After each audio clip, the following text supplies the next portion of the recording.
Corona ने अब तक के सारे रिकॉर्ड तोड़ दिए हैं। 24 घंटे में 1,85,000 से ज्यादा नए मरीज मिल चुके हैं और अगर एक दिन की हम बात करें तो एक दिन में 1,026 मरीजों की मौत हो चुकी है। इसके अलावा उत्तर प्रदेश का अगर हम जिक्र करें तो यूपी में करीब आपको बता दें कि 18,000 नए बीमार सामने आए हैं और दिल्ली में भी रिकॉर्ड 13,000 से ज्यादा नए केस अभी तक सामने आ चुके हैं। तो देश में कोरोना लगातार सारे रिकॉर्ड तोड़ रहा है। आपको बताएं कि 24 घंटे में 1,85,000 से ज्यादा नए मरीज सामने आ चुके हैं। एक दिन में 1,026 मरीजों की मौत हो चुकी है। इसके अलावा दिल्ली, यूपी का हाल हमने आपको बताया। अब बात कर लेते हैं महाराष्ट्र की। महाराष्ट्र में आज से नई पाबंदियां जो है वो लागू होने जा रही हैं, क्योंकि आज रात 8 बजे से ब्रेक द चेन अभियान की शुरुआत होने जा रही है महाराष्ट्र के अंदर। आपको बताएं कि 15 दिन तक कोरोना के सख्त नियम जो है महाराष्ट्र में लागू रहेंगे। पूरे महाराष्ट्र में धारा 144 लागू रहेगी। जरूरी सेवाओं को छोड़कर सभी सेवाओं पर फिलहाल महाराष्ट्र में पाबंदी लगा दी गई है और ये नई पाबंदियां आज रात से लागू होंगी या आज रात 8 बजे से ब्रेक द चेन अभियान की शुरुआत होगी।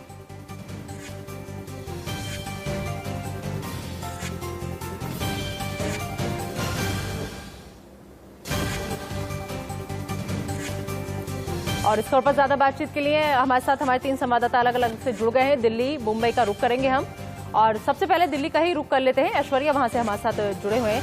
ऐश्वर्या, जिस तरीके से लगातार मामलों में इजाफा होता चला जा रहा है, लेकिन दिल्ली के हालात जो है वो भी अब बद से बदतर होते चले जा रहे हैं, लेकिन फिर भी सरकार जो है लगातार यही कह रही है कि लॉकडाउन की तरफ अभी हम कोई भी विचार नहीं कर सकते।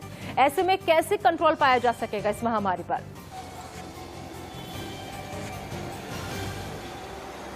देखिए, लगातार दिल्ली सरकार ये प्रयास कर रही है कि कहीं ना कहीं ज़्यादा से ज़्यादा गाइडलाइंस का लोग पालन करें और जो टेस्टिंग है वो ज़्यादा से ज़्यादा बढ़ाया जाए। लेकिन वहीं दूसरी ओर लगातार केसेस दिल्ली के अंदर बढ़ते जा रहे हैं। पिछले 24 घंटे की बात करें तो 13,500 से ज़्यादा जो कोरोना संक्रमण के केसेस हैं वो दिल्ली में पाए गए। पॉजिटिविटी रेट बढ़कर लगभग 12 से 13% तक पहुंच गई है, जो वाकई में एक चिंता का विषय है। इसको लेकर अरविंद केजरीवाल ने एक प्रेस कॉन्फ्रेंस कर काफ़ी डेप्थ में ब्रीफिंग भी की। उन्होंने कहा जब तक मेडिकल इंफ्रास्ट्रक्चर हमारे पास ठीक है, जब तक हमारे पास अस्पतालों के अंदर बेड्स अवेलेबल हैं, तब तक हमें लॉकडाउन की कोई ज़रूरत नहीं है। और सबसे बड़ी जो समस्या दिल्ली जो इस समय देख रही है वो ये है कि जो 45 से उम्र के कम के लोग हैं वो जो कोरोना संक्रमित हो रहे हैं वो 65% से ज़्यादा है। तो ये सबसे ज़्यादा चिंता की बात है कि युवाओं को ज़्यादा से ज़्यादा कोरोना यहाँ पे संक्रमित हो रहे हैं वो, और इस वजह से कहीं ना कहीं अब दिल्ली के अंदर और भी गाइडलाइंस लगाने के लिए दिल्ली सरकार आगे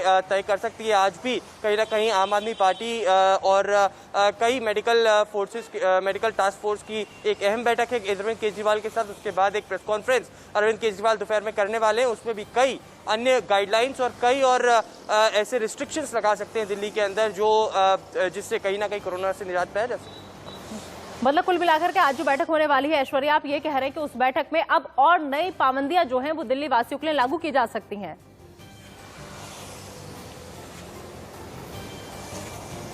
जी बिल्कुल। इस बैठक में कई बार अरविंद केजरीवाल कह चुके हैं कि वो तय करेंगे कि अब कौन कौन सी और गाइडेंस लगानी है। देखिए, दिल्ली अगर ट्रांसपोर्टेशन की बात की जाए तो पहले से ही 50% पर दिल्ली मेट्रो और डीटीसी बसेस को चलाने का दिल्ली सरकार ने निर्णय लिया है। लेकिन क्या कई जगहों को भी अब पूरी तरीके से बंद करना है? क्या जो पब्लिक गैदरिंग्स है उनको पूरी तरीके से बंद करना है? और जो रिलीजियस प्लेसेस है, मंदिर मस्जिद है, वहाँ पर भी पूरी तरीके से बंद करना है या नहीं? इन पर डिसीजन आज लिया जा सकता है। लेकिन कहीं ना कहीं अभी आज जो बैठक है उसके बाद अरविंद केजरीवाल एक प्रेस कॉन्फ्रेंस करेंगे, उसमें नया आंकड़ा भी पेश करेंगे। अगर लगातार इस आंकड़े को बढ़ते हुए देखते हैं तो दिल्ली के अंदर भी आगे और पाबंदियां लगाई जा सकती हैं। ठीक है, आप हमारे साथ बने रहिए। ऐश्वर्या, शिवानी का रुख कर लेते हैं जो कि मुंबई लोकमान्य तिलक पर मौजूद हैं। शिवानी, लगातार हम ये देख रहे हैं कि अभी लॉकडाउन वाली स्थिति में लोग धीरे धीरे जा रहे हैं, लेकिन उससे पहले ही जो वहां मौजूद लोग हैं उनके दिलों में डर इतना है क्योंकि वो पहले वाली तस्वीर जो है उसे दोहराना नहीं चाहते। वो तस्वीर बहुत भयावह थी। हम सब इसके गवाह बने थे। देखा था कि कैसे मजदूर पलायन को मजबूर हो गए थे और लोग सब कुछ छोड़ छाड़ के सिर्फ और सिर्फ अपनों के बीच जाना चाहते थे। क्या एक बार फिर से वही तस्वीर मुंबई में नजर आ रही है?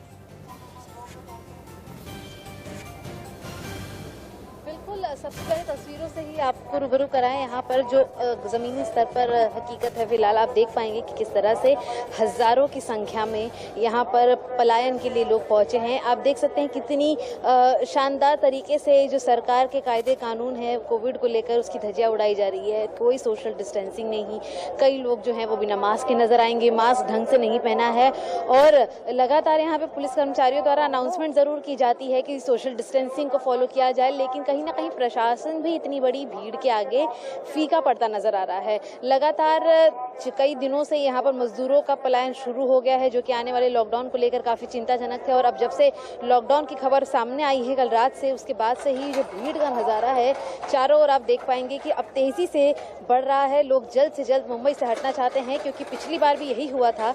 एक लॉकडाउन लगने के बाद लगातार जो लॉकडाउन था वो बढ़ते ही चला जा रहा था, जिसका डर लोगों में इस बार भी तस्वीरों के जरिए देख पाएंगे आप कि किस तरह से बढ़ रहे केसेस और अब लॉकडाउन की स्थिति में काफी चिंताजनक तस्वीरें लोगों को देखने को मिलेंगी। हालांकि 4 स्पेशल ट्रेन बढ़ा दी गई हैं वेस्टर्न रेलवे द्वारा, जिसमें लोगों को टिकट लेकर अंदर जाने दिया जाएगा, लेकिन खास बात यह भी है कि महज लोगों को टिकट दी जा रही है, उनका टेम्परेचर तक यहाँ पर चेक नहीं किया जा रहा। तो कहना गलत नहीं होगा कि पिछले साल जिस तरह से मुंबई महाराष्ट्र से पलायन करने वाले मजदूरों लोगों की वजह से दिल्ली, उत्तर प्रदेश, बिहार के अंदर केसेस बढ़े थे, शायद दोबारा वो तस्वीर देखी जा पाएगी और एक बार फिर से महाराष्ट्र प्रशासन पर तीखी तलवार लटकेगी। ठीक है शिवानी, भोपाल का भी रुख कर लेते हैं। वहां से हमारे संवाददाता कुलभूषण इस वक्त हमारे साथ जुड़े हुए हैं। कुलभूषण, अगर हम बात करें भोपाल के आंकड़ों की तो वो भी लगातार डरा रहे हैं और अब लोग जो हैं कई तरीके के आरोप भी लगा रहे हैं कि जो व्यवस्थाएं हैं वो वहां पर ठीक तरीके से नहीं पहुंच पा रही हैं। लोग जाते हैं, घंटों घंटों लाइनों में लगे रहते हैं, लेकिन कोई भी सुनने वाला नहीं है वहां पर। तो अभी फिलहाल के ताजा आंकड़े क्या कह रहे हैं वहां के? और दूसरी ये बात कि जो लोग आरोप लगा रहे हैं क्या उनकी सुनवाई हो पा रही है या अभी भी लोग परेशान हैं? बिल्कुल, मध्य प्रदेश के अगर ताजे आंकड़ों की बात की जाए तो पिछले 24 घंटों में 10,000 से अधिक कोरोना संक्रमित मरीज मध्य प्रदेश में मिल चुके हैं और इसके साथ ही सरकार के द्वारा जो व्यवस्था की गई है, 1 लाख बेड की व्यवस्था सरकार के द्वारा तमाम प्राइवेट और सरकारी हॉस्पिटल में की गई है। सभी बेड जो है हॉस्पिटल में फुल है, तो आप अंदाजा लगा सकते हैं कि मध्य प्रदेश में जो संक्रमित मरीज है वर्तमान स्थिति में 1 लाख है। क्योंकि वर्तमान स्थिति की अगर बात की जाए तो अब आम जनता या जो भी संक्रमित मरीज है उनको हॉस्पिटल में एडमिट नहीं किया जा रहा है, क्योंकि हॉस्पिटल में सबसे बड़ी कमी ये देखी जा रही है कि ऑक्सीजन की कमी है। अब हॉस्पिटल के द्वारा एक पर्चे में साइन कराया जा रहा है, उसमें अगर आप किसी मरीज को हॉस्पिटल में एडमिट करेंगे तो अगर उसकी मौत होती है किसी कारणवश तो उसकी जवाबदारी परिजन की होगी और बाकायदा परिजन उस लेटर में साइन भी करके हॉस्पिटल को दे रहे हैं, क्योंकि ऑक्सीजन की कमी ये देखी जा रही है। और लगातार जो अस्पताल के प्रबंधक है, एमडी है, वो सोशल मीडिया और मीडिया के माध्यम से सरकार से यही अपील कर रहे हैं मध्य प्रदेश में कि आप ऑक्सीजन लेकिन कुलभूषण, सबसे बड़ा सवाल तो यही है कि अगर ऑक्सीजन की कमी की वजह से किसी मरीज की जान चली जाती है तो उसकी जिम्मेदारी घर वाले कैसे ले सकते हैं? उसकी जिम्मेदारी के लिए भी तो कोई ना कोई जिम्मेदारी उठाएगा ना, उसकी जिम्मेदारी किसकी होगी? सबसे बड़ा सवाल यही है। चलिए, बहुत बहुत शुक्रिया कुलभूषण, शिवानी और ऐश्वर्या, आप लोग दिल्ली, मुंबई और भोपाल से जानकारी साझा कर रहे थे कि फिलहाल वहां पर क्या स्थिति है। बहुत बहुत शुक्रिया आप तीनों का। चलिए आगे बढ़ते रुक कर लेते इस वक्त की अहम खबर का। बता दें आपको कि हरिद्वार महाकुंभ में आज तीसरा शाही स्नान है, लेकिन महाकुंभ में कोरोना से बेखौफ श्रद्धालु नजर आ रहे हैं क्योंकि कोरोना नियमों की लगातार वहां पर धज्जियां उड़ाई जा रही है। और साथ ही साथ अहम बात यह कि अब तक 5 लाख से ज्यादा श्रद्धालु जो है वो स्नान कर चुके हैं। तो आज तीसरा शाही स्नान है, लेकिन महाकुंभ में तमाम श्रद्धालु जो है जो पहुंच रहे हैं वहां पर बिल्कुल बेखौफ नजर आ रहे हैं कोरोना से। कोरोना नियमों की वहां पर लगातार धज्जियां उड़ाई जा रही है। इन तस्वीरों के साथ एक छोटा सा ब्रेक, बने रहिए इंडिया न्यूज के साथ।